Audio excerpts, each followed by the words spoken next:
बबूसा और राजा देव चैप्टर 2। ओमारू मूर्ति के पीछे के रास्ते से होता वहां जा पहुंचा जहां हॉम्बी रहती थी। कमरे में मशाल जल रही थी, लाल सा प्रकाश फैला था।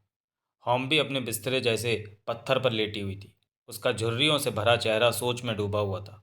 उसके सिर के काले बाल सिर के आसपास बिखरे हुए थे। आहट सुनकर भी हॉम्बी ने उसकी तरफ नहीं देखा। जादूगरनी, ओमारू उसके पास बैठता कह उठा। बोल। हॉम्बी के होंठ हिले, मध्यम सी आवाज़ उभरी। मैं परेशान हो रहा हूँ, ओमारू बोला। मैंने तो पहले ही कहा था कि यह वक्त ठीक नहीं चलेगा। क्या परेशानी हो गई? ओमारू चुप रहा। रानी ताशा से मिला? हम भी बोली। हाँ जादूगरनी। क्या कहता है तू उसके बारे में? वो खूबसूरत है, अच्छी है, सब ठीक है, परंतु वो देवी की मूर्ति हटाने को कह रही है।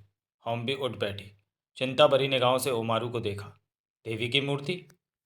वो उसे पत्थर कह रही है, कहती है इसे यहाँ से उठाकर बाहर रख दो, चबूतरे पर मैं बैठूंगी।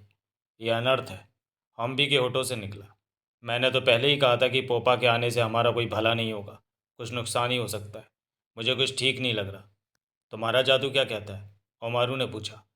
मुझे कुछ भी स्पष्ट नहीं दिखाई दे रहा, मैं भविष्य में नहीं देख पा रही हूँ। मेरे जादू को जाने क्या हो गया है कि उसने काम करना बंद कर दिया।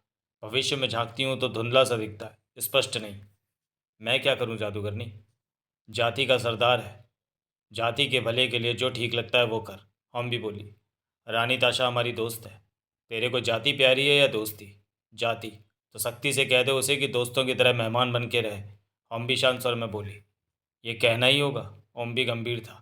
अगर तेरा जादू ठीक से काम करता तो मेरे लिए आसानी हो जाती। मेरी शक्तियों को रानी ताशा के आते ही जाने क्या हो गया है। सिर्फ बबूसा का चेहरा ही स्पष्ट दिखता है मुझे, बाकी सब धुंधला नजर आता है। ऐसे वक्त में बबूसा क्यों दिख रहा है मुझे? ज़रूर कोई बात होगी। वो तो है, पर मुझे आने वाले वक्त का स्पष्ट आभास क्यों नहीं हो रहा? तुमने कोशिश की? बहुत कोशिश की, पर कोई फ़ायदा नहीं हो रहा, हम्बी ने गंभीर स्वर में कहा। ओमारू हम्बी को देखता रहा, फिर बोला, तुम मुझे कोई राह नहीं दिखा रही जादूगरनी? हम्बी ओमारू को देखती रही, फिर कह उठी। राह दिखाने का वक्त निकल गया है। उसका झुर्रियों से भरा चेहरा गंभीर था। क्या मतलब? वक्त आगे निकल चुका है और तू पीछे खड़ा है। अब कुछ भी ठीक नहीं हो सकता। तुम कहना क्या चाहती हो?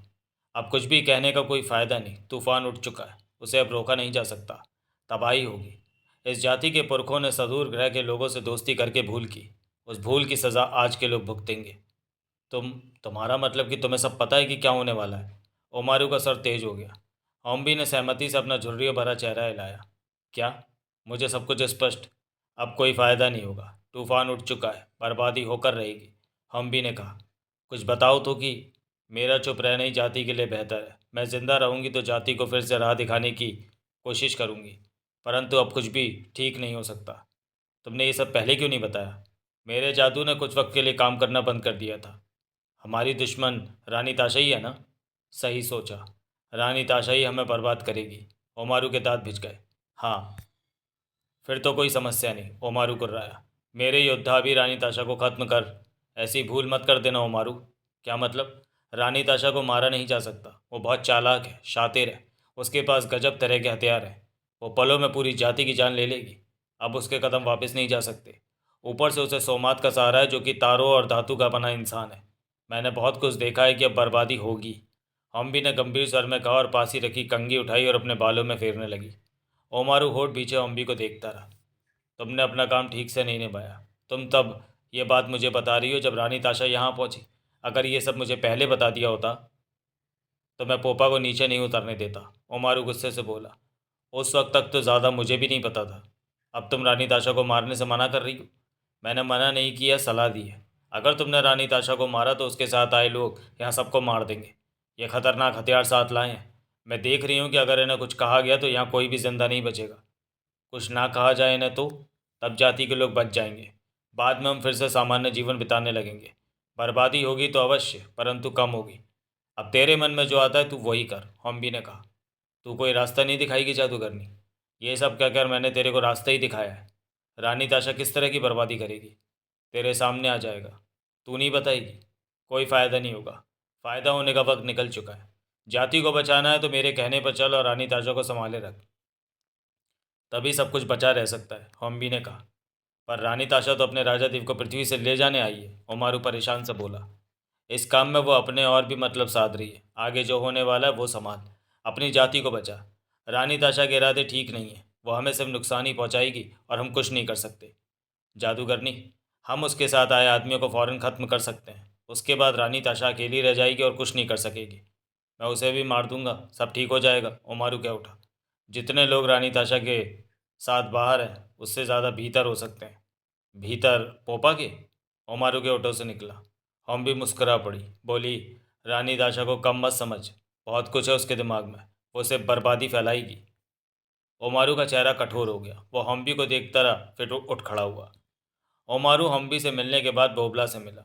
बोबला उस वक्त पहाड़ के एक बड़े से कमरे में कुछ युवकों को हथियार थामने की कला के बारे में समझा रहा था। ओमारू के चेहरे पर छाए कठोरता के भाव देखकर बोबला चौंका और ओमारू के करीब आते ही उलझन भरे स्वर में क्या उठा। क्या बात है ओमारू, सब ठीक तो है? तुमसे बात करनी है, अकेले में आ। दोनों उस कमरे से निकलकर पहाड़ के भीतर ही खुले में एक दीवार के पास जा पहुंचे। कुछ बुरा हुआ लगता है, बोबला बोला। बुरा होने वाला है। ओमारू का स्वर सख्त था। रानी ताशा की तरफ से कोई बात हुई क्या? ओमारू ने बोबला को होम्बी की कई बातें और होम्बी से हुई बातचीत बताई। साथ ही रानी ताशा के बारे में बताया कि जो देवी की मूर्ति को वहां से हटाने के लिए कह रही थी। सुनकर बोबला हक्का बक्का रह गया। वो मूर्ति नहीं, हमारी देवी है। रानी ताशा कौन होती है उसके बारे में कुछ कहने वाली? बोबला का स्वर तेज हो गया।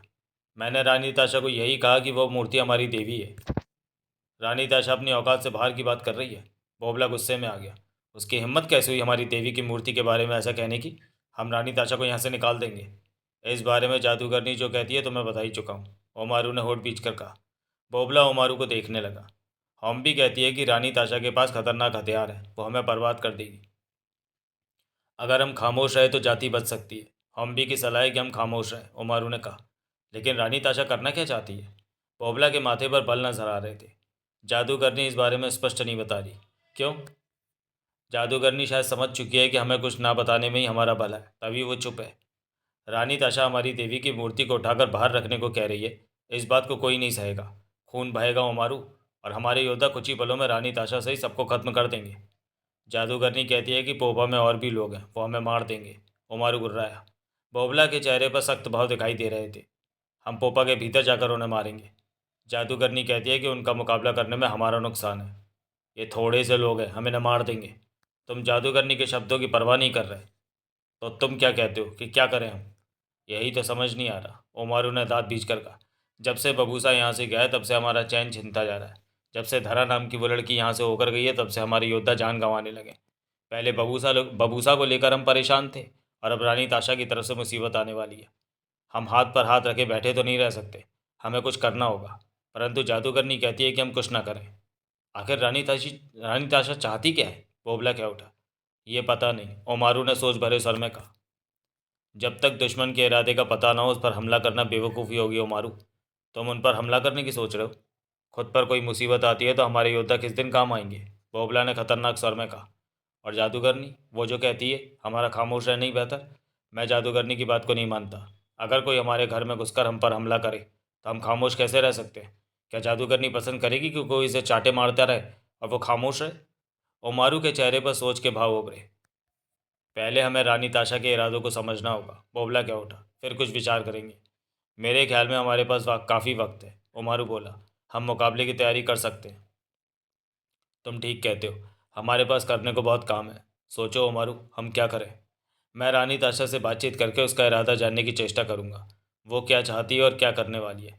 तुम अपने खास योद्धाओं के हवाले पोपा पर हर वक्त नज़र रखने का काम कर दो। उन्हें पोपा के भीतर जाने का चुपके से मौका मिले तो वो भीतर जाकर भीतर मौजूद लोगों पर कब्जा जमा लें या उन्हें मार दें। जादूगरनी की बातों से लगता है कि पोपा के भीतर के लोग हमें ज़्यादा नुकसान पहुंचा सकते हैं। उन्हें ख़त्म कर दिया तो जो लोग यहाँ पर मौजूद हैं उन्हें आसानी से मार सकते हैं। इस तरह सब ठीक हो जाएगा। परंतु पोपा का दरवाज़ा तो हर वक्त बंद रहता है, बोबला बोला। इंतज़ार करो और देखो कि दरवाज़ा कब खुलता है, ओमारू ने कहा। कोई ऐसा वक्त जब चुपके से पोपा के भीतर जाने का मौका मिले तो तब भीतर जाना है, और इस तरह सारा काम करना है कि इधर के लोगों को पता ही ना चले कि पोपा में हम उनके साथियों के साथ क्या कर रहे हैं। बोबला चुप रहा। मेरी बात में तुम्हें क्या ठीक नहीं लगा? ओमारू बोला। ये बात नहीं तो मैं सोच रहा हूँ कि अभी तक हम जो भी सोच रहे हैं वो सब जादूगरनी की बातों को सुनकर सोच रहे हैं। हाँ, देवी की मूर्ति के अलावा रानी ताशा ने अभी तक कोई गलत बात नहीं की। वैसे तो नहीं की। तो पहले हमें यकीन तो कर लेने दो कि रानी ताशा सच में हमारे लिए बुरे विचार रखती है अपने मन में। तुम जादूगरनी की बात पर अविश्वास कर रहे हो। मुझे जादूगरनी की बात पर पूरा भरोसा है, बोबला ने होठ पीछे सख्त स्वर में कहा। जादूगरनी ने हमें सतर्क करके अपना काम पूरा कर दिया। हम सतर्क हो चुके हैं, परंतु हमें भी तो यकीनी तौर पर इस बात की तसल्ली करनी है कि रानी ताशा सच में हमारे खिलाफ कोई करने की सोच रही। अभी तक कुछ भी सामने नहीं आया है। जादूगरनी ने आज तक कोई बात गलत नहीं कही। बबूसा के बारे में भी उसने पहले ही कह दिया था कि अगर उसे रोका नहीं गया तो मुसीबतें आ जाएंगी, और वो आ रही हैं। ओमारू क्या उठा। बोबला के चेहरे पर सोच के भाव नाच रहे थे। रानी ताशा राजा देव को वापस ले जाने आई है तो इसी पृथ्वी पर रहता है। हाँ तो ऐसे में रानी ताशा हमारा बुरा क्यों करेगी, हमसे झगड़ा क्यों करेगी? उसे तो हमारी सहायता चाहिए होगी। ओमारू बोबला को देखने लगा। ओमारू, बोबला सोच भरे स्वर में क्या उठा। मुझे लगता है कि जादूगरनी को इस वक्त भविष्य दिखाई नहीं दे रहा था। उससे कोई गलती हुई है भविष्य की बातों को समझने में। जादूगरनी ने यह तो कई बार कहा है कि उसे भविष्य की घटना इस बार स्पष्ट दिखाई नहीं दे रही। वही तो मैं कह रहा हूँ कि जादूगरनी से कोई गलती हो रही है।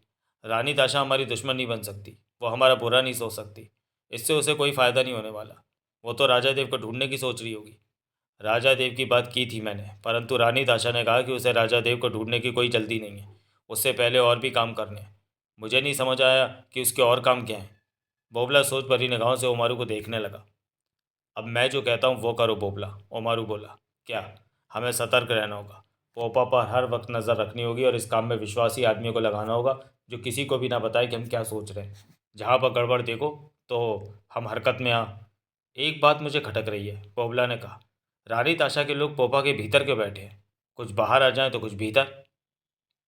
हमने उन्हें देखा भी नहीं, वो बाहर भी नहीं निकले, ऐसा क्यों? ओमारू बेचैन सा हुआ। कुछ बात तो है, बोबला पुनः बोला। दोनों कई पलों तक खामोश रहे, फिर ओमारू ही बोला। जैसा मैंने कहा है वैसे ही करो बोबला, किसी को कानो कान खबर ना हो कि हमारे मन में क्या चल रहा है। रानी ताशा ने पोपा में प्रवेश किया और पल भर के लिए ठिठकी। सोमात उसके साथ था। एक अन्य आदमी भी था जिसने बटन दबाया तो सीढ़ी सिमट कर भीतर आ गई तो दरवाज़ा बंद कर लिया गया। पोपा में हल्की ठंडक व्याप्त थी। रानी ताशा के हाथ में यंत्र दबा था। अब तुम आराम कर सकते हो सोमात, रानी ताशा ने कहा। ठीक है रानी ताशा, सोमात ने कहा और एक तरफ चला गया। यहाँ से 3 रास्ते अलग अलग दिशाओं में जा रहे थे। रानी ताशा ने दरवाज़ा बंद करने वाले से कहा, ठीक हो किलोरा? जी रानी ताशा। रानी ताशा सामने जाते रास्ते पर बढ़ी तो किलोरा साथ चल पड़ा। बाहर कैसा रहा? बहुत बढ़िया, रानी ताशा बोली। पहाड़ों के बीच बनी जगह सुरक्षित है। ऐसी जगह को हमें अपना बना लेना चाहिए ताकि हम जब भी पृथ्वी वगैरह पर आएँ तो हमारे पास रहने को सुरक्षित जगह हो। तो ये जगह आपको पसंद आई? बहुत। इस जगह को हमने अपने कब्जे में करना है और जाते वक्त यहाँ अपने लोग छोड़ देने। ये ग्रह मुझे पसंद आया अभी तक। यहाँ सूर्य आसमान के बीच चला जाता है, सब कुछ लाजवाब है यहाँ। उन लोगों की संख्या क्या है? किलोरा ने साथ चलते पूछा। 400-500 हो सकती है। जैसा कि हम पहले से ही जानते हैं कि ये लोग युद्ध कला में निपुण हैं। ऐसे में हमें सोच समझ कर कदम उठाना होगा। सबको नहीं मारा जाएगा। टोबू जाति के मजबूत कंधे तोड़ दिए जाएंगे ताकि इनका संचालन करने वाला कोई ना रहे। फौज तब बेकार हो जाती है जब सेनापति ना रहे, रानी ताशा शांत स्वर में कह रही थी। डोबू जाति का सरदार ओमारू है। ओमारू के साथ साथ और जो भी महत्वपूर्ण लोग हैं उन्हें पहचानना होगा ताकि एक ही बार में उन्हें खत्म किया जा सके। हॉम्बी भी तो है, किलोरा बोला। उससे अभी मेरी मुलाकात नहीं हुई, परंतु हॉम्बी डोबू जाति में दखल नहीं देती। वो अपना जीवन बिता रही है और कभी कभी मन से पैदा करके कुछ बातें जाति के लोगों को बता देती है कि उसका प्रभाव बना रहे। जैसा कि हम जानते हैं कि इन लोगों का संपर्क पृथ्वी ग्रह के बाकी लोगों से नहीं है। ये हमारे लिए अच्छी बात है। यहाँ जो भी होगा कोई नहीं जान सकेगा। हमारे लोग इस जाति के बनकर यहाँ की दुनिया का हिस्सा बन सकते हैं। हमें यहाँ के लोगों को, यहाँ की दुनिया को करीब से जानना और देखना है। राजा देव के बारे में कोई खबर? कुछ नहीं। राजा देव की तलाश में जाएंगे, फिर उन्हें अपने साथ पोपा में ले आएंगे। परंतु पहले यहाँ पर कब्जा कर लेना ठीक होगा। यहाँ पर हुकूमत हमारी होगी तो राजा देव को आराम से ढूंढ लेंगे। बबूसा नहीं मिला? नहीं, बबूसा यहाँ के मुंबई शहर में गई हैं। मुझे पूरा विश्वास है कि वो राजा देव को तलाश कर रहा होगा। रानी ताशा का चेहरा सख्त हुआ। हमसे विद्रोह कर दिया बबूसा ने, इसकी उसे सज़ा अवश्य मिलेगी। तो क्या बबूसा हमारे साथ नहीं है? अगर वो हमारे साथ होता तो हमारे इंतज़ार में यहाँ मौजूद होता। परंतु महापंडित का कहना है कि बबूसा ने स्पष्ट तौर पर हमसे विद्रोह कर दिया है। अब वो राजा देव की तलाश में है। परंतु बबूसा ये भी बेहतर जानता है कि हम उसे माफ़ करने वाले नहीं। बेशक वो राजा देव का सेवक है, परंतु मैं उसे सज़ा देकर रहूँगी। उसका जन्म मेरे कहने पर महापंडित ने ताकतवर बनाकर कराया था कि आज के वक्त में वो हमारी सहायता करेगा, परंतु अब उसने विद्रोह कर दिया। बबूसा से हमारी मुलाकात अवश्य होगी, तब देखेंगे कि वो क्या रुख अपनाता है। उस छोटे से रास्ते को पार करके वे एक गोल जैसे कमरे में पहुंचे। कमरे में 5 दरवाजे नजर आ रहे थे। वहाँ की दीवारों के साथ बेंच जैसी सीटें कतार में लगी हुई थी। एक तरफ काउंटर जैसा बना था जिसके सामने स्क्रीन लगी थी। काउंटर पर असंख्य यंत्र और बटन लगे हुए थे। बटन का रंग पीला और नीला था। लीवर जैसी चीज़ें भी खड़ी दिख रही थीं। वहाँ की छत किसी धातु से बनी नजर आ रही थी और दीवारें भी धातु की थी। फर्श भी वैसे ही था। इस वक्त दीवार के साथ सीटों पर 7-8 आदमी बैठे बातें कर रहे थे कि रानी ताशा को आया पाकर वे सब सतर्कता से उठ खड़े हुए। रानी ताशा ने ठिठक कर मुस्कुराते हुए उन्हें देखा। कैसे हो तुम सब? रानी ताशा ने कहा। हम बेहतर हैं और ये ग्रह देखना चाहते हैं, एक ने कहा। परंतु हमें बाहर निकलने की इजाज़त नहीं है। अभी भीतर ही रुको, रानी ताशा ने कहा। हमें डोबू जाति पर कब्जा करना है कि पृथ्वी ग्रह पर हम अपना पक्का ठिकाना बना सकें और पोपा में बैठकर हम लोग आते जाते रहे। हो सकता है ये ग्रह हमारे काम का हो। यहाँ का सूर्य कमाल का है, वो आसमान के बीचों बीच आ जाता है, जबकि हमारे ग्रह पर ऐसा नहीं होता। यहाँ और भी ऐसी अद्भुत चीज़ें होंगी जो कि हमें ज़रूर पसंद आएंगी। तो क्या हमें अभी पोपा के भीतर ही रहना होगा? दूसरे ने कहा। हाँ, क्योंकि इस जगह पर कब्जा जमाने के लिए झगड़ा हो सकता है। उस स्थिति में मुझे तुम लोगों की ज़रूरत पड़ेगी। तब तुम लोगों ने पोपा से बाहर निकलना है, उन पर कब्जा जमाना है। तुम लोग मेरे खास योद्धा हो और मेरी चाह के मुताबिक सब काम कर लोगे। बाकी लोग कहाँ हैं? वो अपनी जगहों पर आराम कर रहे हैं। अगर बाहर जाने का ज़्यादा मन हो तो रात को बाहर निकल कर घूम सकते हो, परंतु सब लोग नहीं, 2-3 की संख्या में। वो भी ज़्यादा देर बाहर नहीं रहना है, जल्दी वापस आ जाना है। जी रानी ताशा। रानी ताशा तारों स्विचों वाले काउंटर के पास पहुंची, उनसे छेड़छाड़ करने लगी। किलोरा ने तुरंत हटकर अलग बड़ा बड़ा सा स्टूल रानी ताशा के पास रख दिया। अपने काम में व्यस्त रानी ताशा ने कहा, जमरा से बात हुई? उसे सिर्फ पृथ्वी ग्रह पर पहुंचने की खबर दी थी, उसके बाद बात नहीं की गई। किलोरा बोला। जमरा ने भी संपर्क नहीं बनाया? नहीं रानी ताशा, हमारे हथियार तैयार हैं पूरी तरह। क्या हम हमला करने के लिए तैयार हो जाएं? अभी नहीं, इस बात में अभी समय है। हमें इन सब लोगों को ख़त्म करना नहीं है। इन्हें गुलाम बनाकर रखने में ज़्यादा फ़ायदा है, परंतु इस जाति के अहम लोगों को अवश्य खत्म किया जाना चाहिए, किया जाएगा, ताकि वह हमारे सामने कोई परेशानी पैदा ना कर सकें। हमारे लोग ऐसे लोगों की पहचान करने में लगे हैं वहाँ। इनके लिए हम जो भी उपहार लाएं वो पोपा के बाहर पहुँचा दो। उपहार पाकर ये लोग व्यस्त हो जाएंगे। कुछ करने से पहले हमें अपना विश्वास जमाना इन पर, ताकि जब हम कुछ भी करना चाहें तो आसानी से कर सकें। किलोरा वहाँ से चला गया। उसी पल स्क्रीन पर जगमगाहट सी हुई और किर्र किर्र की आवाज़ें आने लगी। रानी ताशा ने हेडफोन जैसा यंत्र वहां से उठाकर कानों से लगा लिया। उसके हाथ तेजी से स्विचों और बटनों पर चल रहे थे। लीवर जैसी चीज़ों का आगे पीछे किया जा रहा था। तभी स्क्रीन पर अस्पष्ट सी तस्वीर उभरने लगी, जो कि धीरे धीरे स्पष्ट होती चली गई। तस्वीर 50 बरस के व्यक्ति की थी। अब उसका चेहरा स्पष्ट स्क्रीन पर नजर आ रहा था। कैसे हो जमरा? रानी ताशा ने कहा। आपसे बात करके मुझे खुशी हो रही है रानी ताशा। मैं तो कब से इस बात का इंतज़ार कर रहा था कि आप संपर्क बनाएं। पृथ्वी ग्रह पर पहुंचकर कैसा लग रहा है? क्या पृथ्वी हमारे सदूर ग्रह से ज़्यादा अच्छी है? अभी मैं ज़्यादा नहीं देख पाई, परंतु यहाँ सूर्य आसमान के बीच में आ जाता है, रानी ताशा ने कहा। सूर्य आसमान के बीच में? ये कैसे संभव है? नज़र आती तस्वीर के चेहरे पर हैरानी उभरी। ऐसा ही है यहाँ। ये तो हैरानी की बात है रानी ताशा। सच में हैरानी की बात है, रानी ताशा मुस्कुराई। मैं भी देखकर हैरान हो गई थी। फिर तो पृथ्वी ग्रह हमारे ग्रह से अलग है? ये देखना अभी बाकी है। सदूर पर सब ठीक है ना? सब ठीक है रानी ताशा। सब कुछ आपके हुक्म के मुताबिक ही मैंने संभाल रखा है। डोबू जाति की जगह मुझे पसंद आई।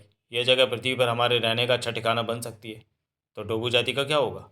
उन पर हम कब्जा करने की सोच रहे हैं। ये काम हम आसानी से कर लेंगे। राजा देव मिल गए क्या रानी ताशा? अभी नहीं।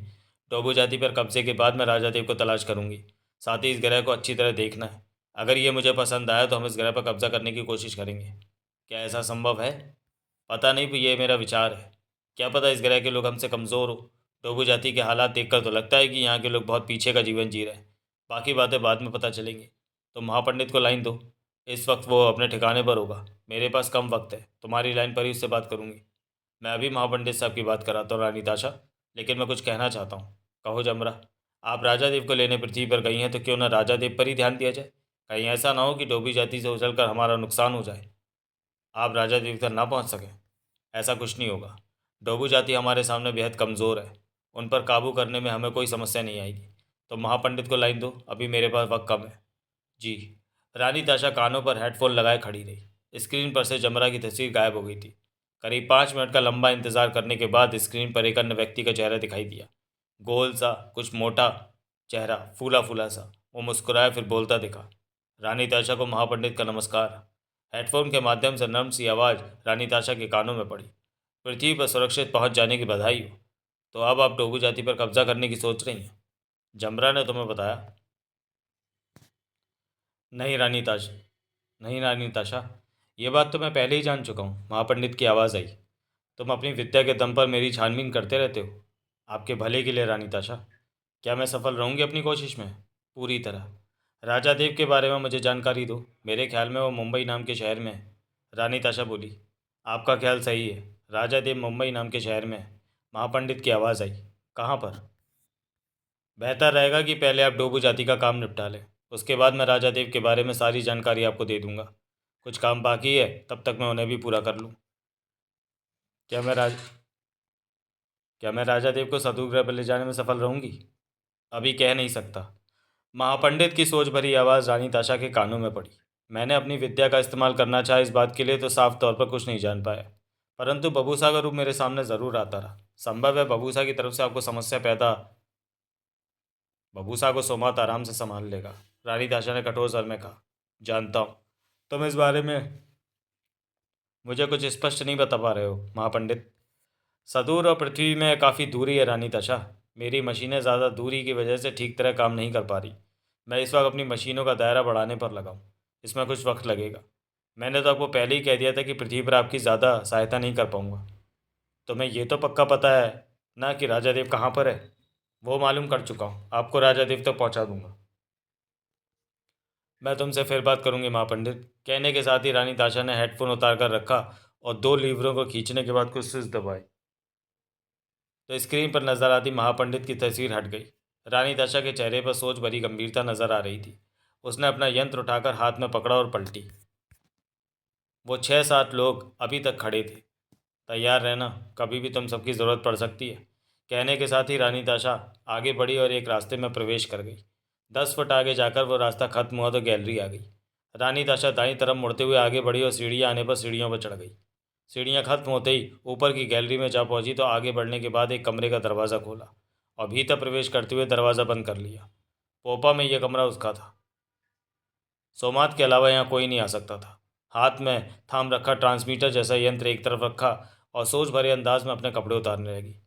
कमरे में बेड था, कुर्सियाँ थी, टेबल था, वार्डरोब था। ज़रूरत की हर चीज़ थी वहाँ। रानी ताशा नहा धो चुकी थी, कपड़े बदल लिए थे। काले रंग का ऐसा चमकीला कपड़ा पहना था कि जिससे उसका रूप और भी निखर उठा था। वो इंतहाई खूबसूरत लग रही थी। उसने अपना यंत्र उठाया और उस पर मौजूद बटनों में से एक बटन दबाया तो फौरन ही उसमें से सोमात की आवाज़ उभरी। कहिए रानी ताशा। हमें पोपा से बाहर जाना है, रानी ताशा ने यंत्र पर कहा। मैं अपनी बैटरी चार्ज कर रहा हूँ, कुछ देर मुझे और लगेगी। सोमात की आवाज़ यंत्र से उभरी। तुमने नई बैटरी क्यों नहीं लगाई? पुरानी को चार्ज पर लगा देते। ये थोड़ी सी कम थी तो मैंने चार्ज कर लेना ही बेहतर समझा। अब ऐसे ही चलो, बाकी चार्जिंग बाद में करना सोमात। हमने टोबू जाति पर कब्जा करना है, उसके बाद ही मैं राजा देव से मिलने के लिए यहाँ से निकलूँगी। मैं अभी तैयार हो जाता हूँ। रानी ताशा ने यंत्र का एक बटन दबाकर उसे बंद किया। हाथ में थामे दरवाजे के पास पहुंची और उसे खोलते हुए बाहर निकलकर दरवाज़ा बंद किया और आगे बढ़ गई। सीढ़ियाँ उतरने के बाद वो नीचे की गैलरी में पहुंची और आगे बढ़ने लगी। उसके खूबसूरत चेहरे पर गंभीरता दिख रही थी। इस बात का आभास स्पष्ट हो रहा था कि वो सोचों में उलझी हुई है। गैलरी पार करके बाईं मुड़ी और एक दरवाज़ा खोलकर भीतर प्रवेश कर गई। अगले ही पल ठिठक गई और होठों पर शांत सी मुस्कान उभरी। वो आगे बढ़ी और कुर्सी पर बैठ गई। कमरे में 22-23 बरस की लड़की टहल रही थी, जो कि उसे देखते ही रुक गई। वो हरे रंग के कपड़े पहनी हुई थी। दोनों टांगों पर अलग अलग कपड़ा, लिपटा कपड़ा कमर पर जाकर खत्म हो रहा था। पैरों में ऐसा कुछ पहना था जिसकी डोरी पाँव से बांध रखी थी। वक्षों पर चोली जैसा कपड़ा बंधा था। उसके बाल खुले थे और रेशम की तरह लग रहे थे। कानों में झुमके जैसे गहने लटक रहे थे। उसका पेट और नाभि वाला नग्न हिस्सा बहुत ही आकर्षक लग रहा था। वो खूबसूरत थी, बेहद खूबसूरत थी। परंतु रानी ताशा के सामने उसकी खूबसूरती बेहद कम थी। एकाएक वो कह उठी। बाहर के लोग कैसे लगे रानी ताशा? ठीक है, ये ज़्यादा तरक्की वाले लोग नहीं हैं, हमसे पीछे है। बबूसा नहीं मिला? उसने पुनः पूछा। सोमारा, तुम बबूसा के बिना इतनी बेचैन क्यों हो रही हो? रानी ताशा मुस्कुराई। वो मेरा पति है, इस जन्म में नहीं। वो हर जन्म में मेरा पति रहा है तो इस जन्म में भी वो मेरा पति बनेगा। सोमारा जिद भरे स्वर में कह उठी। रानी ताशा सोमारा को देखती रही। मैं उसे तैयार कर लूँगी कि वो मेरा पति बने, सोमारा ने कहा। तुम्हारे लिए समस्या आ सकती है सोमारा, रानी ताशा ने कहा। क्या? सोमारा आगे बढ़ी और कुर्सी पर जा बैठी। बबूसा यहाँ नहीं है। तुम्हें पता है कि वो विद्रोह करके यहाँ से चला गया है और मुंबई नाम के किसी शहर में है। रानी ताशा सोच भरे स्वर में कहती जा रही थी। मुंबई में बबूसा के साथ एक लड़की है। लड़की? धरा नाम है उसका। डोबू जाति वाले उसकी जान लेना चाहते हैं और बबूसा उस लड़की को बचाता हुआ डोबू जाति के ही लोगों को मारने में लगा है। हो सकता है बबूसा धरा की तरफ आकर्षित हो गया हो। सोमारा के माथे पर बल आ ठहरे। वो लड़की धरा तुम्हारी राह में समस्या बन सकती है। रानी ताशा आपका मैंने तुझे कितनी बार कहा है कि मुझे ताशा कहा कर, तू मेरी सहेली है। सहेली ज़रूर हूँ रानी ताशा, पर आपका रुतबा मेरे से बड़ा है। आप ग्रह की रानी हैं। मैंने भी कितनी बार कहा है कि हम में जो फ़र्क है वो बना रहने दीजिए। मैं आपको रानी ताशा ही कहती रहूँगी। सोमारा सोच भरे स्वर में बोली। आपका मतलब कि बबूसा को उस लड़की से प्यार हो गया है? संभव है। मैं बबूसा का गला दबा दूंगी। सोमारा का चेहरा गुस्से से भर उठा। इससे तो बबूसा मर जाएगा। रानी ताशा मुस्कुराई। मैं उस लड़की को मार दूंगी। ऐसा किया तो बबूसा नाराज़ हो जाएगा। आप कहना क्या चाहती है? इस समस्या के बारे में गंभीरता से सोचकर हल निकालना। बबूसा मेरा है और मेरा ही बनेगा। सोमारा जिद भरे स्वर में क्या उठी। अगर वो उस लड़की से प्यार करने लगा है तो भी वो मेरा बनेगा। उस लड़की को मैं चुपके से ख़त्म कर दूंगी।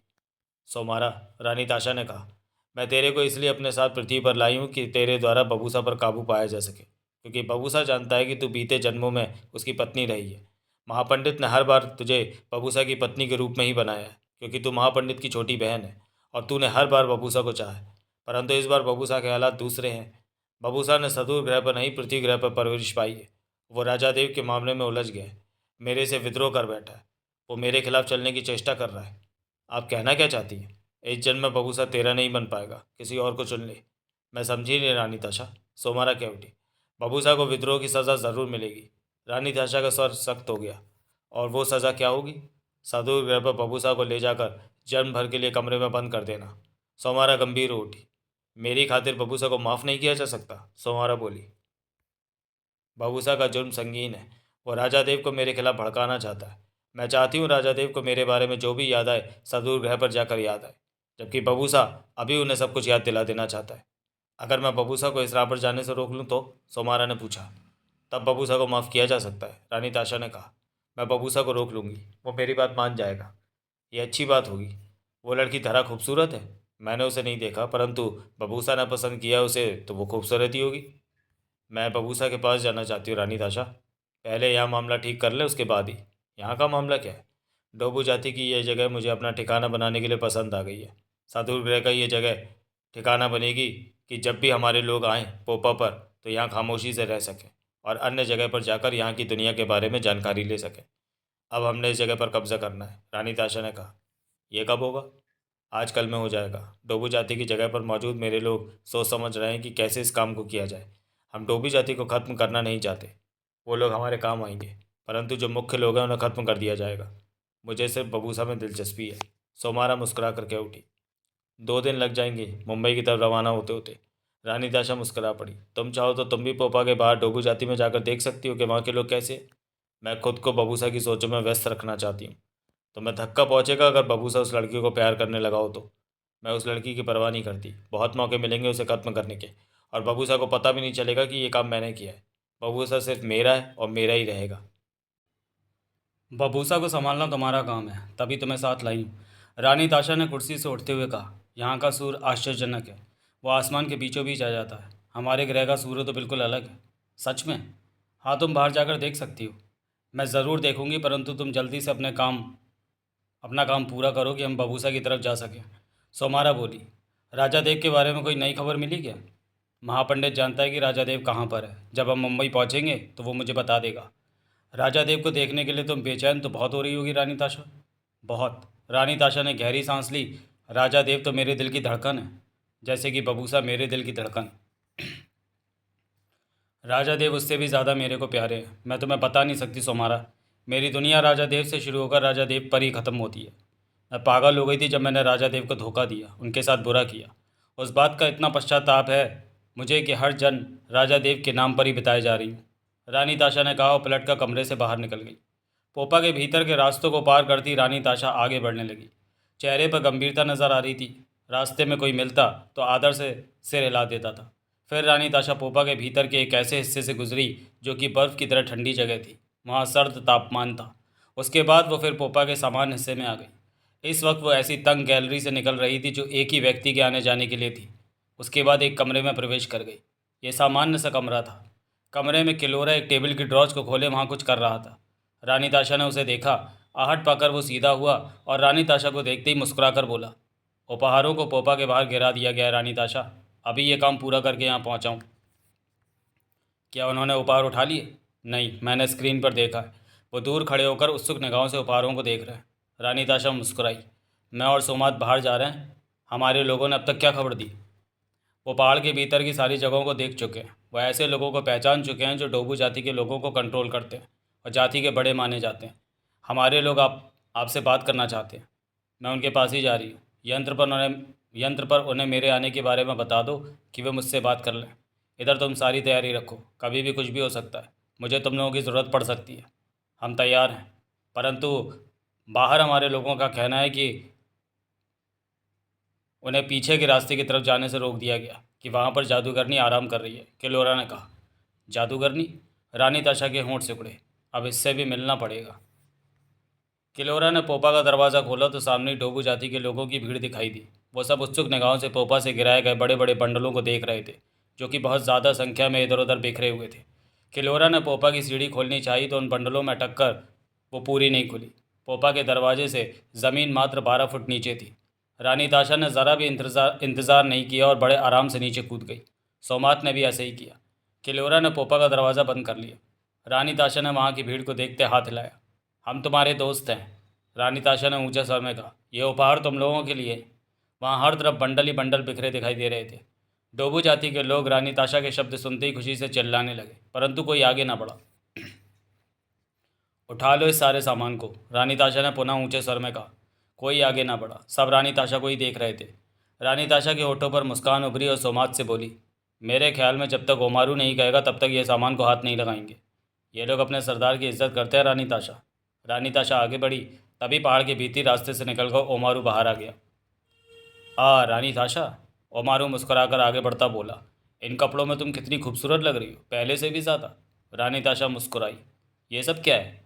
ओमारू वहाँ बिखरे बंडलों को देखता क्या उठा। इनमें तुम सबके लिए हमारी तरफ से उपहार हैं। ये हम सदूर ग्रह से लाए हैं, सोमात ने कहा। ओह, इन उपहारों को पाकर मुझे कितनी खुशी हो रही है, ओमारू बोला। रानी ताशा आगे बढ़ी और ओमारू के कंधे पर हाथ रखकर बोली, हम दोस्त हैं ओमारू। हम सच्चे दोस्त हैं रानी ताशा, ओमारू ने फौरन कहा। रानी ताशा ओमारू का कंधा थपथपाकर पहाड़ के भीतर प्रवेश कर गई। सोमात साथ था। पीछे से ओमारू को यह कहते सुना कि यह सारा सामान उठाकर भीतर पहुंचा दो, तुम सबको उपहार मिलेंगे। शब्दों के खत्म होते ही बाहर खुशी का शोर उभरने लगा। रानी ताशा कुछ ही आगे गई कि उसके दो आदमी मिले। वे पास आ गए। क्या देखा तुम लोगों ने? रानी ताशा ने उनसे पूछा। पृथ्वी ग्रह की यह जगह हमारे लिए बेहतर है। हम इस जगह पर सदूर से आया करेंगे। यहाँ निश्चिंत होकर रुक भी सकते हैं। हमने बाहर भी देख लिया है, यहाँ पर और लोग नहीं रहते, दोनों में से एक ने कहा। और क्या किया? हमने 14 ऐसे लोगों की पहचान की है जो इस जाति में पड़े हैं और यहाँ के लोग उनकी बात मानते हैं। दूसरे ने कहा, वो नहीं रहेंगे तो इनकी हिम्मत इनका साथ नहीं देगी। इसके अलावा यहाँ के योद्धा बहुत खतरनाक हैं, परंतु उनके पास हथियार नहीं होंगे तो वो हमारा कुछ नहीं बिगाड़ सकते। हमें उनसे हथियार लेने होंगे, परंतु यह कठिन काम है, पहले वाले ने कहा। इन लोगों को अपने हथियारों से प्यार है, ये हथियार नहीं देंगे। रानी ताशा के चेहरे पर सोच के भाव उभरे। इसके अलावा और कोई बात? रानी ताशा ने पूछा। ये लोग हर सुबह शिकार करने निकल जाते हैं और शाम को जानवरों को मार कर लाते हैं। खाने में जानवरों को पकाया जाता है।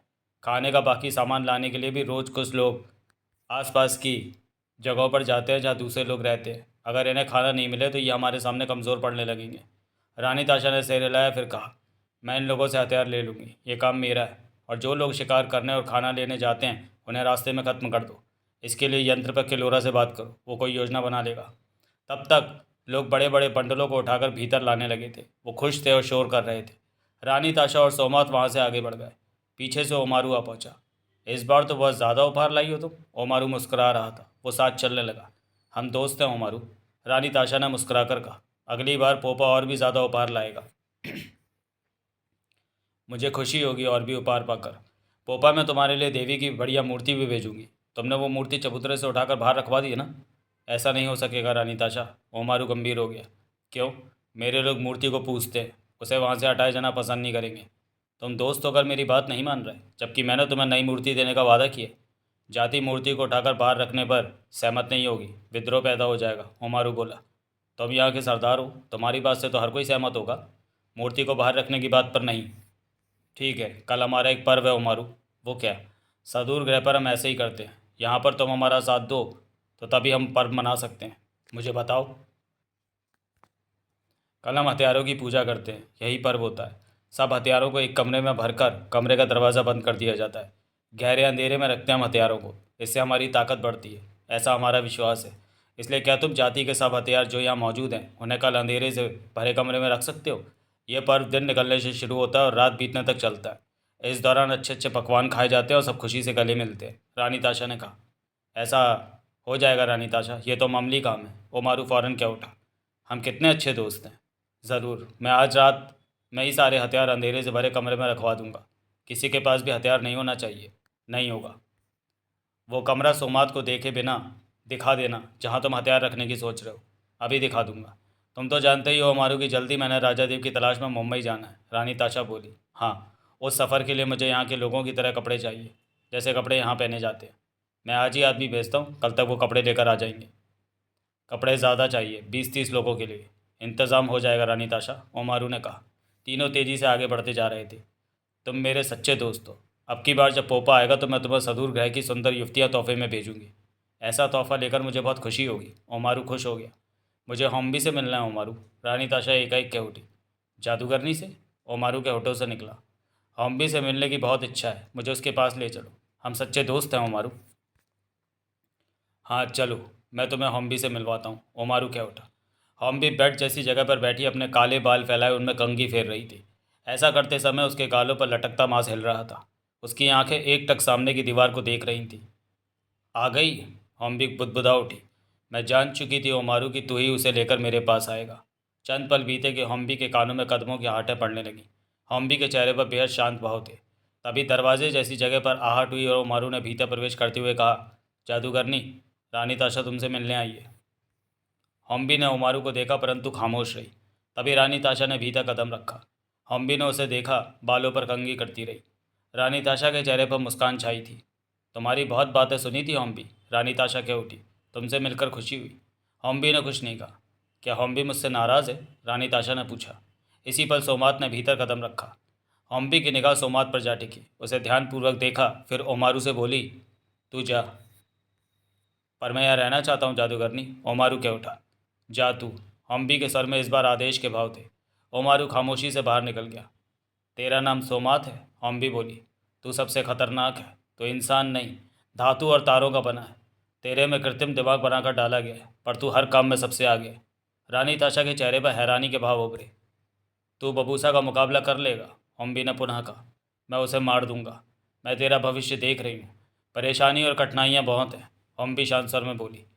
तुम तो सच में जादूगरनी हो। तुमने सोमात के बारे में जान लिया? रानी ताशा क्या उठी। तू? हम्बी ने रानी ताशा को देखा। राजा देव को लेने आई है तू? हाँ। रानी ताशा पैनी निगाहों से हम्बी को देख रही थी। और क्या करना चाहती है तू?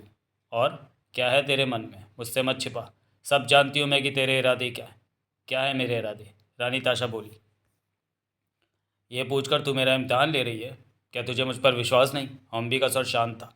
बता, क्या इरादे हैं मेरे? रानी ताशा ने पूछा। बुरे इरादे हैं। दोस्त बनकर आई और दुश्मनों से भी बुरा बर्ताव करने का तेरा इरादा है। हम भी बोली। इस जगह पर कब्जा करने का इरादा है तेरा, कि इस तरह इस ग्रह पर तू आने जाने की जगह बना सके या अपने लोगों को छोड़ सके। इसी ताने बाने में लगी है तू। तू डोबी जाति के साथ धोखा करने वाली है। रानी ताशा के चेहरे पर आश्चर्य उभरा। तू तो सब कुछ सच कह रही है हॉम्बी। रानी ताशा अजीब से सर में क्या उठी। हॉम्बी रानी ताशा को देखती रही। ये बात तूने ओमारू को बताई? नहीं। क्यों? मैं नहीं चाहती कि तेरे को डोबू जाति खत्म करने का बहाना मिल जाए। ओमारू को यह बात पता चल गई तो वो उसी वक्त तेरे खिलाफ खड़ा हो जाएगा। तेरे साथ आए लोग ज़रूर मरेंगे, परंतु अंत में जीत तेरी होगी, क्योंकि तेरे पास खतरनाक हथियार है। पोपा में तूने हथियार चलाने वाले आदमियों को रखा हुआ है। तू तो सच में जादूगरनी है। मैं तो तेरे को झूठा समझ रही थी। हम्बी के चेहरे पर किसी तरह का भाव नहीं था। तुमने सच कहा, यह जगह मुझे पसंद आई। मैं इस वीरान जगह पर अपने ग्रह का ठिकाना बनाना चाहती हूँ। पहाड़ों को भीतर से खोखला करके कितना सुरक्षित ठिकाना बनाया हुआ है। मुझे ऐसे ही किसी ठिकाने की तलाश थी। पोपा पर मेरे लोग यहाँ पहले भी आते रहे। उन्होंने जब मुझे इस जगह के बारे में बताया तो हम भी मैंने तभी सोच लिया था कि जब पृथ्वी पर आऊँगी तो इस जगह पर अधिकार कर लूँगी। यहाँ मेरे लोग आया जाया करेंगे और पृथ्वी ग्रह को देखने समझने में हमें आसानी होगी।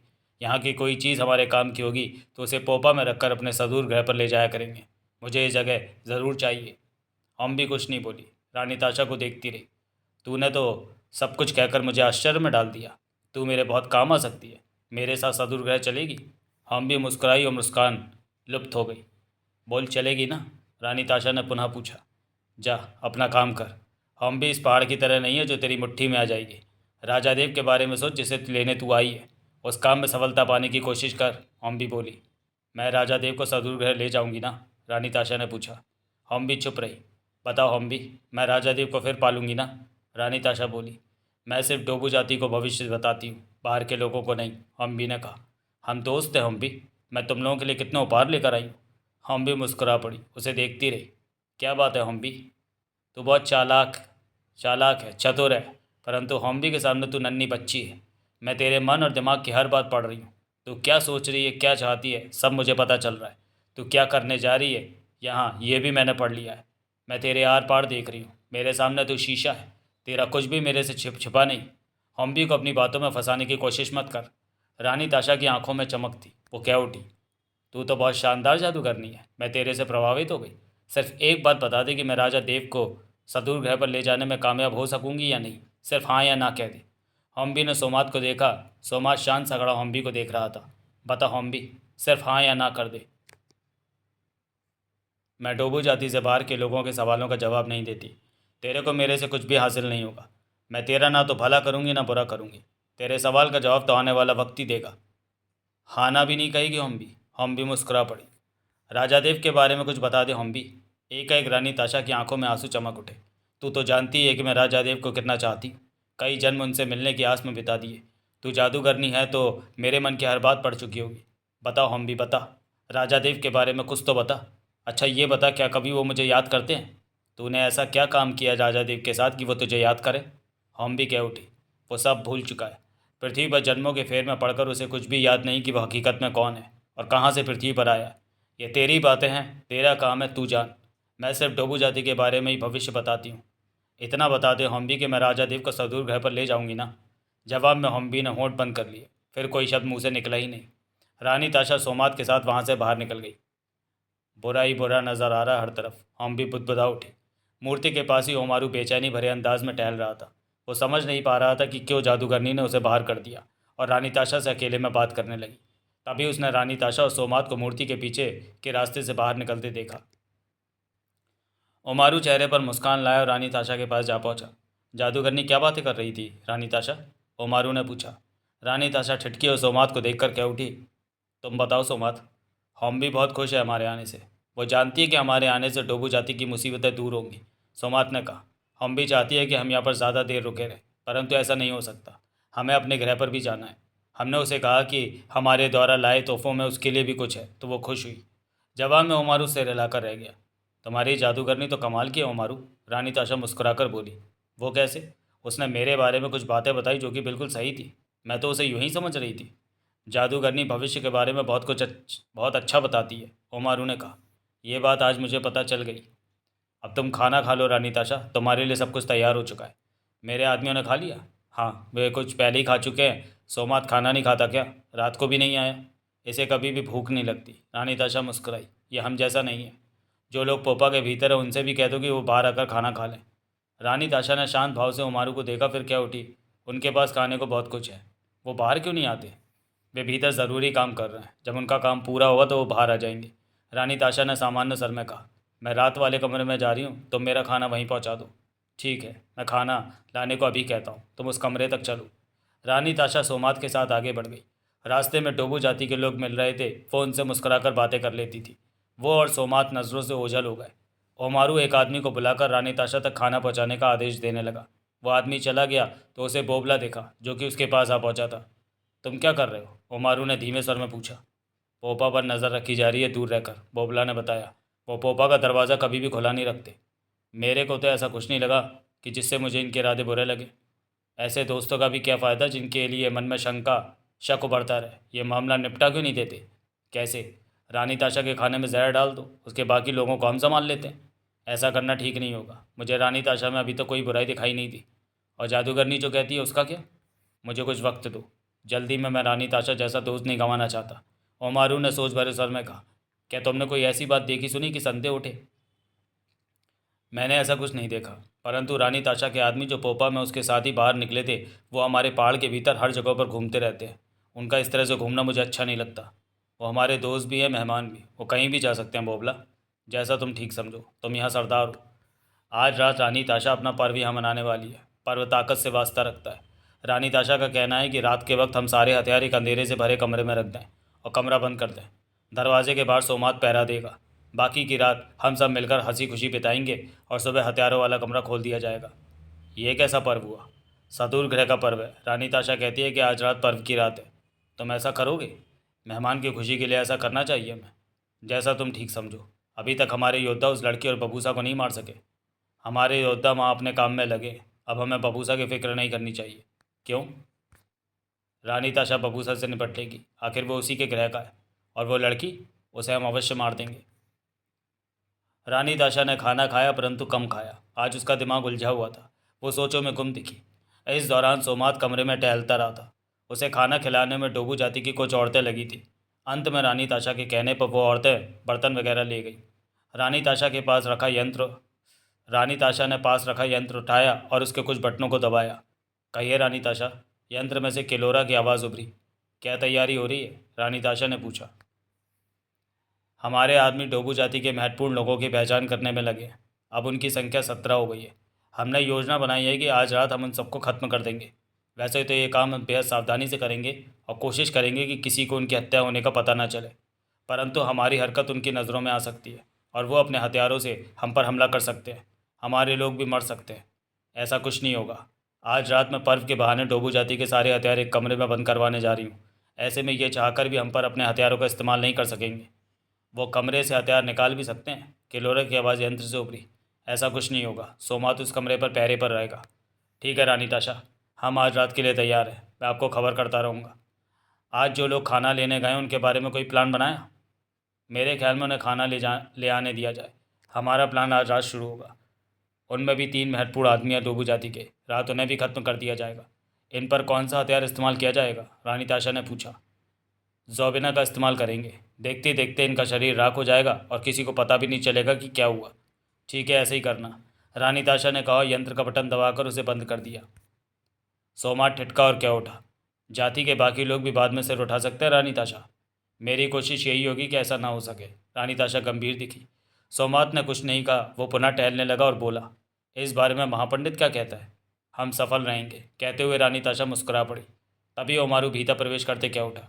किस सफलता की बात की जा रही है रानी ताशा? ओ ओमारू, मेरे दोस्त आओ। रानी ताशा ने कहा। हम राजा देव की बात कर रहे थे कि उन्हें वापस अपने ग्रह पर ले जाने में सफल रहेंगे। वो हमारे साथ वापस जाना ज़रूर पसंद करेंगे। ओमारू एक तरफ रखे पत्थर पर बैठता क्या उठा। वो वहाँ के राजा हैं, वापस क्यों नहीं जाएंगे? ओमारू मुस्कुराया। आज खाना अच्छा था ओमारू। जाति के लोगों ने खास तौर से तुम्हारे लिए बनाया था। ओमारू क्या उठा। उन्हें मेरा शुक्रिया कहना। तुम्हें याद है कि आज रात हमारा पर्व है? रानी ताशा ने कहा। मुझे सब याद है। शाम तक ही सारे हथियार एक बड़े कमरे में रख दिए जाएंगे। वहाँ रोशनी भी नहीं की जाएगी, क्योंकि तुमने वहाँ अंधेरा रखने को कहा। ऐसा करने के आदेश दे दिए हैं मैंने। एक बात और भी है। क्या? हम दोस्त हैं ना? पक्के दोस्त हैं, ओमारू बोला। हम एक दूसरे का भला चाहते हैं। क्या मेरी दोस्ती में कोई कमी रही? तुमने मेरी मूर्ति वाली बात नहीं मानी, लेकिन मैंने बुरा नहीं माना। दोस्ती में बुरा नहीं माना जाता, परंतु अब मैं चाहती हूँ कि तुम अपनी जाति के सब लोगों से कहो कि वो मेरी बात को भी तुम्हारे ही हुक्म समझें। ये तो साधारण बात है, मैं भी कह देता हूँ। जब तुम ये बात अपने लोगों से कहोगे तो मैं तुम्हारे साथ रहूँगी। रानी ताशा ने कहा। वो मुस्कुरा रही थी। मुझे भला क्या एतराज़ हो सकता है? अभी चलो रानी ताशा। ओमारू क्या उठा। रानी ताशा उसी पल उठ खड़ी हुई। शाम 4 बजे बोबला ओमारू से मिला। ये तुमने क्या कह दिया जाति वालों से? क्या? ओमारू बोबला को देखने लगा। यही कि रानी ताशा का कहा तुम्हारा कहाँ माना जाए। तुम तो जाति के सरदार हो और वो मेहमान। इसमें बुरा क्या है? सरदार तो मैं ही हूँ, मेहमान की खुशी के लिए। पर तुम्हें यह बात सबसे नहीं कहनी चाहिए थी। मुझे अच्छा नहीं लगा। मेरे इतना बार कह देने से रानी ताशा खुश हो जाती है तो मैंने गलत नहीं किया। ओमारू ने सामान्य स्वर में कहा। रानी ताशा के लाए उपहारों को देखा है? वो सब जाति के लोगों में बांट दो। कल सुबह ये काम करूँगा, बोबला ने कहा। तुम रानी ताशा को ज़रूरत से ज़्यादा महत्व दे रहे हो। ऐसा कुछ नहीं है, मैं रानी ताशा के प्रति सतर्क हूँ। तभी एक व्यक्ति ने ओमारू से आकर कहा कि जादूगरनी उसे बुला रही है। आज रानी ताशा के ग्रह का पर्व है। ऐसे में हमें रात को उनकी खुशी में शामिल होना है। जैसे रानी ताशा के लोग कहें वैसे ही मैं पर में उनका साथ देना है। इस सारे काम की तैयारी तुम अपने हाथ में ले लो।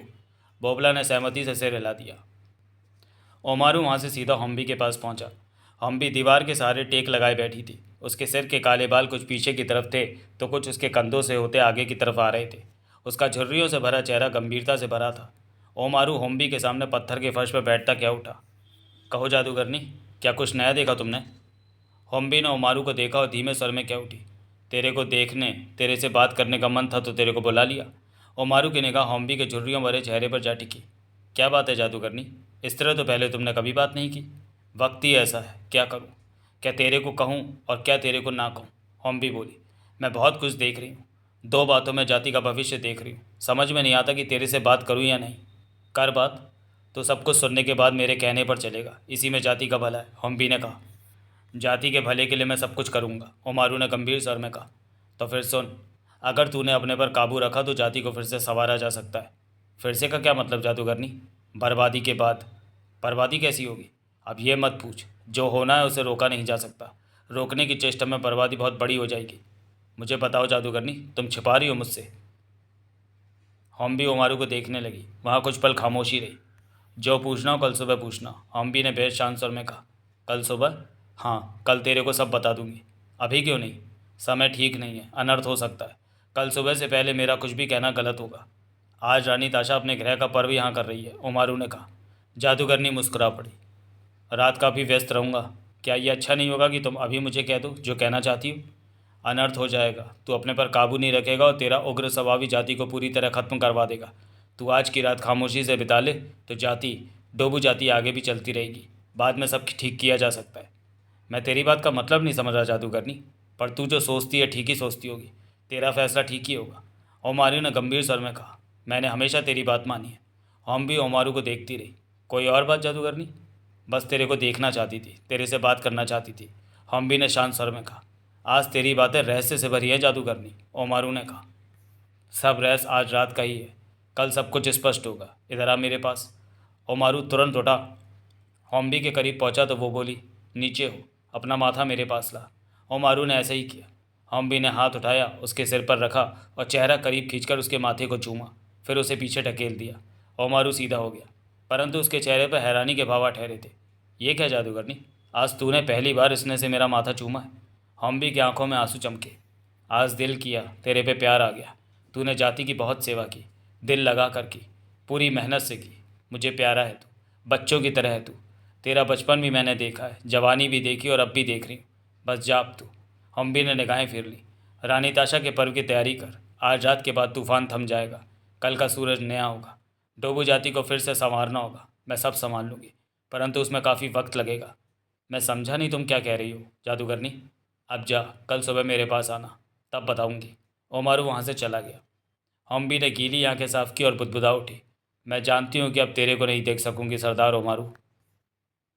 रानी ताशा इस बार पहाड़ी के भीतर डोबू जाति के ठिकाने का चक्कर लगाकर लौटी थी, जो कि पहाड़ के भीतर ही भीतर गहराई में जाकर सब देखा था और सब कुछ उसे पसंद आया था। तब उसके साथ सोमात के अलावा उसके 4 लोग और थे, जो कि तभी से सारी जगह की खोजबीन कर रहे थे, जब से वे पोपा से यहाँ पहुँचे थे। सब ठीक है, रानी ताशा बोली। यह जगह हमारे लिए इस ग्रह पर बहुत बेहतर रहेगी। इसे हम अपनी ज़रूरत के मुताबिक बना लेंगे, एक आदमी ने कहा। तभी रानी ताशा के हाथ में थमे यंत्र से अजीब सी आवाज़ें निकलने लगीं। रानी ताशा ने यंत्र का एक स्विच दबाया और यंत्र को मुंह के पास ले जाकर धीमे स्वर में बोली, किलोरा। रानी ताशा, किलोरा की आवाज़ आई। मैं आपको बताना चाहता हूँ कि ये लोग पोपा पर निगाह रख रहे हैं। दिलचस्प, रानी ताशा के होंठों से निकला। सच में ऐसा हो रहा है? जी हाँ, हमने पोपा के कैमरों द्वारा आसपास की जगह का निरीक्षण किया तो 7 लोग अलग अलग कुछ दूरी पर छिपे पोपा पर नज़र रखते देखे गए। उधर से किलोरा ने कहा। बाहर शाम हो गई है, रानी ताशा ने सोच भरे स्वर में कहा। अंधेरा फैल रहा है। अंधेरा फैलते ही अपने लोगों को उन 7 के पास भेजना। अपने लोगों से कह देना ज़ौबिना हथियार का इस्तेमाल करें ताकि वो राख हो जाए और किसी को उनकी मौत की जानकारी ना हो। रानी ताशा ने कहा, यंत्र को बंद कर दिया। रानी ताशा सोमात के साथ अन्य चारों के साथ आगे बढ़ी जा रही थी। आज रात पोपा से जॉबिना के साथ हमारे लोग बाहर आएंगे, रानी ताशा उन चारों से बोली। तुम सब उन्हें डोबू जाति के उन महत्वपूर्ण लोगों को दिखा देना जिन पर जॉबिना का इस्तेमाल करके उन्हें राख बनाना है। जी रानी ताशा, अब तुम लोग जाओ और अपनी तैयारी में लग जाओ। सरदार ओमारू पर जोबिना का इस्तेमाल करना कठिन होगा, क्योंकि वह हर किसी की नज़र में रहता है। रानी ताशा दो पल सोच कर कह उठी, ओमारू को मैं देख लूँगी। रानी ताशा, ओमारू को मैं मार दूंगा, सोमात ने कहा। तुम नहीं, ओमारू का शरीर इन्हें नहीं दिखना चाहिए, उस पर भी जोबिना का ही इस्तेमाल करना होगा। फिर रानी ताशा ने एक से कहा, तुम पोपा में जाओ, मेरे लिए एक जोबिना ले आओ। जी रानी ताशा, उसने कहा और तेज़ी से आगे बढ़ गया। तुम लोग भी अपना काम करो। बाकी के तीन भी चले गए। आज रात सब कुछ हमारे काबू में आ जाएगा रानी ताशा। ज़रूर, रानी ताशा ने विश्वास भरे स्वर में कहा। डोबू जाती हमारी मुट्ठी में होगी सुबह तक। रानी ताशा और सोमात मूर्ति वाले हॉल में पहुंचे। वहां सब रात के पर्व की तैयारियों में लगे थे। शोर हो रहा था। रानी ताशा कठिनता से ओमारू को उन लोगों की भीड़ में देख पाई। सोमात को भेजकर ओमारू को अपने पास बुलाया। ओमारू, रात के पर्व की तैयारी हो रही है? पूरी तरह, ओमारू मुस्कुराया। जाति वाले आपके पर्व में शामिल हैं और आज नाच गाना भी करेंगे। यह तो अच्छी बात है। पर्व रात के खाने के बाद शुरू होता है हमारे यहाँ। आज तो खाने में ज़्यादा पकवान बनाए गए आपके पर्व के लिए। ओह, तुम कितने अच्छे दोस्त हो, हमारा कितना ध्यान रख रहे हो। क्या तुमने अपनी जाति के हथियार किसी कमरे में पहुंचा दिए? ये काम हो चुका है। अच्छा किया। रात के खाने के बाद सोमात उस जगह पर पहरा देगा। एक और खुशखबरी है कि पोपा में मौजूद लोग भी बाहर आकर रात को पर्व में शामिल होंगे। वो यहाँ पर खाना भी खाएंगे। रानी ताशा ने कहा। फिर तो वो भी हमारे दोस्त बन जाएंगे। वो अब भी तुम्हारी जाति के दोस्त हैं। आज रात तुम उन्हें देख पाओगे। वो भी अपने दोस्तों से मिलना चाहते हैं। रानी ताशा ने भीड़ की तरफ देखते हुए कहा, मैं बाहर खुली हवा में घूमना चाहती हूँ। क्या तुम मेरे साथ चलोगे? चलिए, ओमारू ने तुरंत सिर हिलाया। चलो सोमात। रानी ताशा, सोमात और ओमारू बाहर जाने के लिए आगे बढ़ गए। तभी सामने से वो आदमी आता देखा जिसे रानी ताशा ने जोबिना लाने पोपा में भेजा था। वो पास आया और मात्र 2 इंच लंबी, आधा इंच मोटी पारदर्शी पाइप रानी ताशा को दी, जिसके भीतर पीले रंग का तरल पदार्थ हिलता नजर आ रहा था। इसके एक तरफ नन्ना सा बटन लगा था। वो आदमी चला गया। ये क्या है रानी ताशा? साथ चलते ओमारू ने पूछा। ये दवा है, रानी ताशा मुस्कुराई। इस दवा को लेने के बाद कोई दर्द बाकी नहीं रहता। हमारी जाति को भी ऐसी दवा की ज़रूरत है। कुछ दवा हमें भी दे देना, ओमारू ने कहा। ज़रूर देंगे। रानी ताशा की मुस्कान गहरी हो गई। तीनों पहाड़ से बाहर निकले और रानी ताशा के रुकते ही सोमात, ओमारू भी रुके। पूरी तरह अंधेरा घिर चुका था। आसमान पर बादलों के टुकड़े भटकते दिखाई दे रहे थे। ठंडी हवा चल रही थी और मौसम सर्द था। पोपा ऐसे में किसी दैत्य की तरह लग रहा था। किस तरफ ले जाओगे हमें ओमारू? रानी ताशा ने पूछा। इस तरफ चलते, ओमारू ने एक तरफ इशारा किया। तीनों उस तरफ चल पड़े। सामने पहाड़ बर्फ की सफ़ेदी लिए अंधेरे में भी स्पष्ट नजर आ रहे थे। रानी ताशा ने हाथ में पकड़े यंत्र के कुछ बटन दबाए तो किलोरा की आवाज़ आई। कहिए रानी ताशा। जो काम कहा था वो किया? रानी ताशा ने पूछा। हो गया। हमारे आदमी पहरेदारों पर जोबिना का इस्तेमाल करके वापस लौट आया। रात के लिए तैयारी रखो, आज काम होगा, कहकर रानी ताशा ने यंत्र को बंद किया। किस काम की बात कर रही हो रानी ताशा? पर्व में कुछ काम किया जाता है, वो तुम रात को ही देख पाओगे। रानी ताशा ने आगे बढ़ते हुए कहा। तुम्हारी ये जगह मुझे बहुत पसंद आई ओमारू। सदूर ग्रह पर ऐसी जगह नहीं है। जब भी तुम्हारा मन यहाँ रहने को करे तो यहीं आ जाना। हाँ, अब तो ऐसा करना ही पड़ेगा। धीरे धीरे वे पहाड़ से कुछ दूर आ गए, इतना दूर कि आसानी से उन्हें कोई देख ना सके। तब रानी ताशा ठिठकी और ओमारू को देखते मुस्कुराई और कह उठी, तुम्हारी जाति के लोग पोपा पर नज़र रख रहे थे ओमारू? क्या? ओमारू चौंका, फिर संभला। वो ऐसा क्यों कर रहे थे? तुमने उन्हें ऐसा करने को क्यों कहा? मैंने नहीं कहा। रानी ताशा कुछ पल उसे देखती रही, फिर बोली, तुम्हारे इशारे के बिना तो वो पोपा पर नज़र रखेंगे नहीं। तुम्हें सब पता है। बोलो, वो ऐसा क्यों कर रहे थे? ओमारू ने आंखें सिकोड़कर सोमात को और रानी ताशा को देखा। मुझे समझ नहीं आ रहा कि ऐसी वीरान जगह पर आकर ऐसा सवाल पूछने का क्या मतलब है। रानी ताशा मुस्कुरा पड़ी। हम भी ने तुमसे ये बात छिपाए रखी है कि हम कुछ करने वाले हैं यहाँ। बताया था, ओमारू के ओठों से निकला। क्या? यही कि तुम कुछ बुरा कर सकती हो हमारा। फिर भी तुम सतर्क नहीं हुए? रानी ताशा हंसी। ओमारू के चेहरे पर उलझन उभरी। अंधेरे की वजह से भाव दिखे नहीं। तुम कैसी बातें कर रही हो रानी ताशा? तुम्हारा सफ़र यहीं पर ख़त्म होता है। रानी ताशा ने गंभीर स्वर में कहा। वैसे हम बुरे लोग नहीं हैं, परंतु तुम्हारे ये पहाड़ों के बीच बनी जगह मुझे बहुत पसंद आई। भविष्य में हम इस ग्रह पर इस जगह को अपना ठिकाना बना सकते हैं और तुम किसी भी कीमत पर इस जगह को हमारे हवाले नहीं करोगे। ये क्या कह रही हो? हम दोस्त हैं रानी ताशा।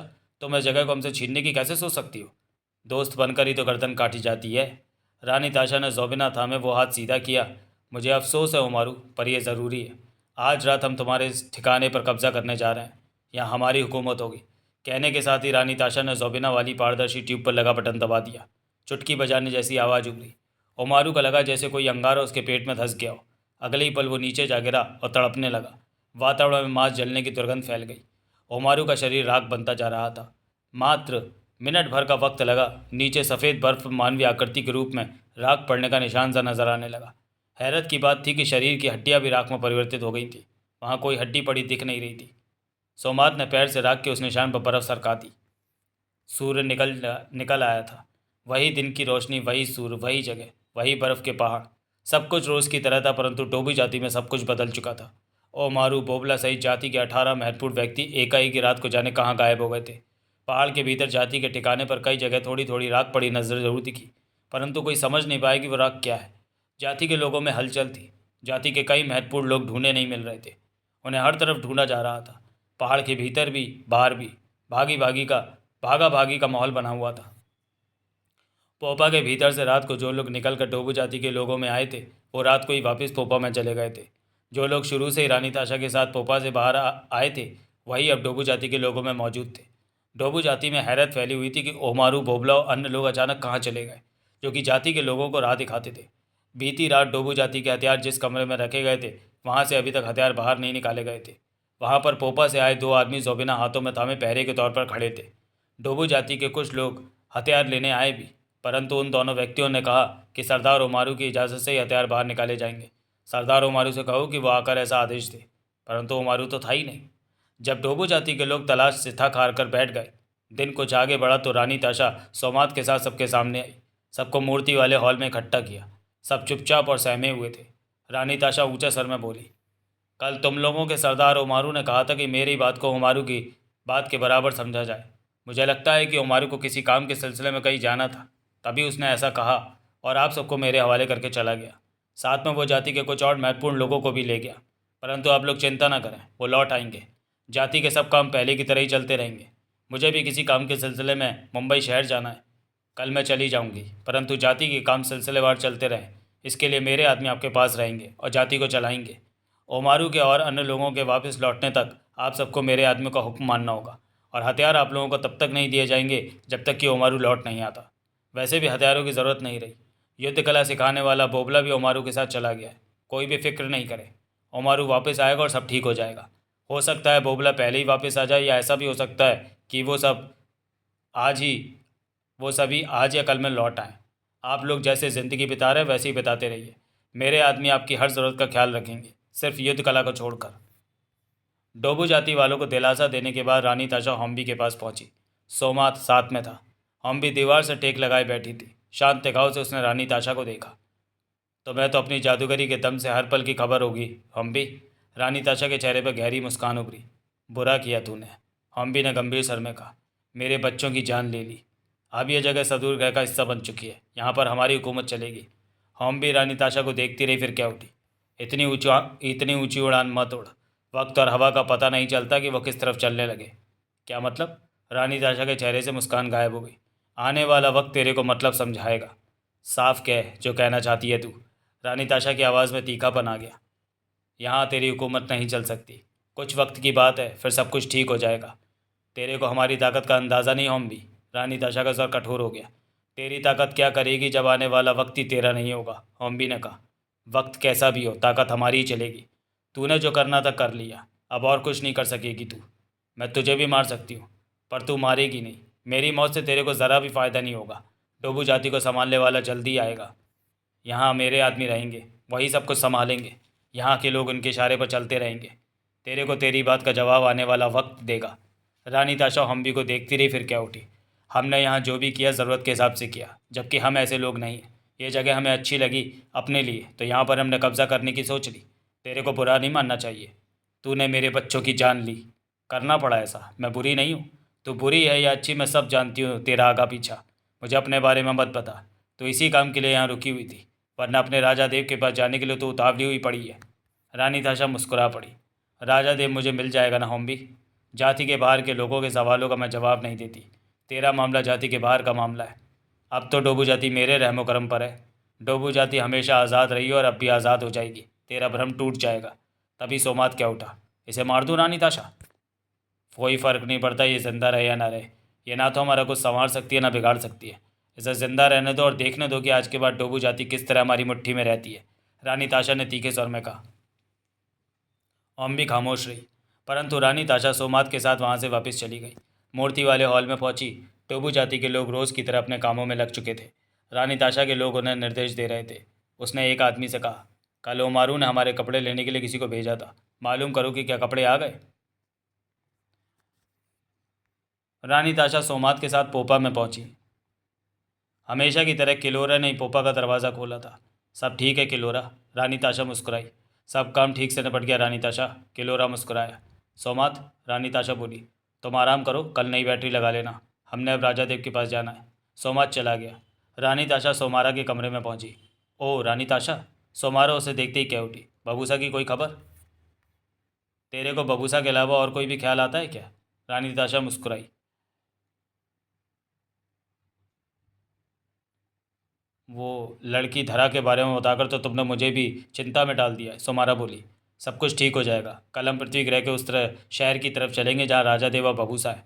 ओह, सोमारा खुशी से बोली, ये खबर तुमने अच्छी सुनाई। तू बहुत जल्दी बबूसा से मिल पाएगी और आप राजा देव से, फिर से सब अच्छा हो जाएगा। बबूसा हर जन्म में मेरा पति बना है और इस जन्म में भी बनेगा। क्यों नहीं, आखिर तू महापंडित की बहन है। परंतु बबूसा को विद्रोह की सज़ा मैं ज़रूर दूंगी। जब ऐसा वक्त आएगा तो आपसे बात करूंगी, सोमारा ने कहा। राजा देव और बबूसा एक ही जगह रहते हैं? मैं नहीं जानती, महापंडित से इस बारे में बात करनी पड़ेगी। रानी ताशा उस कमरे में पहुंची जहां स्क्रीन और स्विचों के अलावा लीवर लगे थे। वहां 3 लोग और भी थे जो दीवार के साथ लगी सीटों पर बैठे थे। रानी ताशा को देखते ही वो खड़े हो गए। रानी ताशा स्क्रीन के पास पहुंचकर बटनों और लीवरों से छेड़छाड़ करने लगी। 2-3 मिनट बीतने पर स्क्रीन पर महापंडित दिखाई देने लगा। फिर उसकी आवाज़ आई, कामयाबी की बधाई हो रानी ताशा। तो तुम्हें पता चल गया? रानी ताशा मुस्कुराई। मुझे सब खबर रहती है। कल मैं राजा देव के लिए मुंबई शहर रवाना हो जाऊंगी। ये तो खुशी की बात है। तुम्हारी बहन बबूसा के लिए तड़प रही है। वो बेवकूफ़ है, मेरी बात नहीं मानती। सदूर ग्रह पर उसके लिए अच्छे से अच्छा इंसान मौजूद है, परंतु हर बार उसे बबूसा ही जाने क्यों पसंद आता है। इस जन्म में तो बबूसा मुसीबतों से घिरने वाला है। मैं सोमारो को इसलिए साथ लाई कि वो बबूसा पर प्यार से काबू पा सकती है। इस जन्म में बबूसा के उद्देश्य का रुख समझ नहीं आ रहा। वो विद्रोह कर चुका है। महापंडित की आवाज़ आई। बबूसा राजा देव को तलाश कर चुका है, उनके पास ही रह रहा है। यह खबर नहीं है मेरे लिए। जिस रात तुम पृथ्वी ग्रह पर पहुंची उसी रात बबूसा ने राजा देव को ढूंढ निकाला। राजा देव को वो जन्म याद आ गया क्या? रानी ताशा ने पूछा। नहीं, परंतु बबूसा सब बातें राजा देव से कह रहा है। राजा देव को कुछ समझ नहीं आ रहा। वो उलझन में है कि बबूसा की बात को सत्य माने या ना माने। परंतु आपको इन बातों की चिंता करने की ज़रूरत नहीं है। आप उस शहर में पहुंचकर राजा देव के सामने जाइए। महापंडित की आवाज़ आई। तो क्या राजा देव मुझे फ़ौरन पहचान जाएंगे? नहीं, कुछ वक्त तो लगेगा उन्हें आपकी याद आने में। वो वक्त थोड़ी देर का भी हो सकता है और ज़्यादा देर का भी। इस बारे में मैं भी कुछ नहीं कह सकता। समय चक्र के साथ ही ये बातें सामने आएंगी। तुमने मुझे राजा देव का पता नहीं बताया कि वो मुंबई में कहाँ पर है। आप उस शहर में पहुँचे रानी ताशा। राजा देव तक पहुँचने का रास्ता मैं आपके दिमाग में डाल दूंगा। बबूसा ने जो रास्ता चुना है उसमें उसकी जान भी जा सकती है। सोमात उसे मार देगा अगर उसने परेशानी पैदा की। बबूसा के मन में क्या है मुझे पता नहीं चल पा रहा है। वो मारा तो सोमारा को दुख होगा। जो भी होगा बबूसा की गलती से होगा। मैं सोमारा को सब बातें बता चुकी हूँ। सोमारा कहती है कि वह बबूसा को राह पर ले आएगी। बबूसा अगर सोमारा की बात मान जाए तो इससे अच्छी और क्या बात होगी। स्क्रीन पर नजर आते महापंडित ने कहा, आप कल यहाँ से जाने के लिए तैयारी शुरू कर दीजिए। मुझे यकीन है कि आप राजा देव को सदुग्रह ग्रह पर ले आने में सफल रहेंगे। मुझे सफलता मिलेगी महापंडित? रानी ताशा ने पूछा। कह नहीं सकता। पृथ्वी ग्रह दूर होने की वजह से मेरी मशीनें मुझे ठीक से बता नहीं पा रही। जब जब मुझे इन बातों का पता चलेगा मैं आपको खबर करता रहूँगा रानी ताशा। मेरे अपने विचार हैं कि राजा देव को सदूर ग्रह तक ले आने में आपको कोई परेशानी नहीं आनी चाहिए, क्योंकि राजा देव को सदूर ग्रह वाला जन्म याद नहीं, कुछ भी नहीं पता। ऐसे में बबूसा अवश्य कुछ परेशानी खड़ी कर सकता है, परंतु बबूसा को सोमात संभाल लेगा। ज़रूरत पड़ी तो बबूसा को मार देगा। मैं राजा देव को फिर से पाने में सफल रहूँगी माँ पंडित। रानी ताशा दृढ़ स्वर में कह उठी। बबूसा और दरा को देवराज चौहान के पास रहते हुए आज तीसरा दिन था। बबूसा हर वक्त देवराज चौहान के पास ही मंडराता रहता और अपनी बातें कहने और उसे याद दिलाने की कोशिश करता। देवराज चौहान उसकी बातें सुन भी रहा था और समझ भी रहा था। बबूसा के हाव भाव और उसके बोलने के ढंग से नहीं लगता था कि वो झूठ बोल रहा हो। देवराज चौहान गंभीरता से उसकी हर बात सुनता। बबूसा अक्सर कहता रहता कि रानी ताशा पृथ्वी ग्रह पर पहुंच चुकी है और कभी भी उसके पास आ सकती है। महापंडित उसे राह दिखाएगा उस तक पहुंचने के लिए। इस वक्त धरा बंगले के हॉल में जगमोहन के सामने बैठी थी। कुछ देर पहले ही जगमोहन का बाहर से लाया नाश्ता सबने किया था।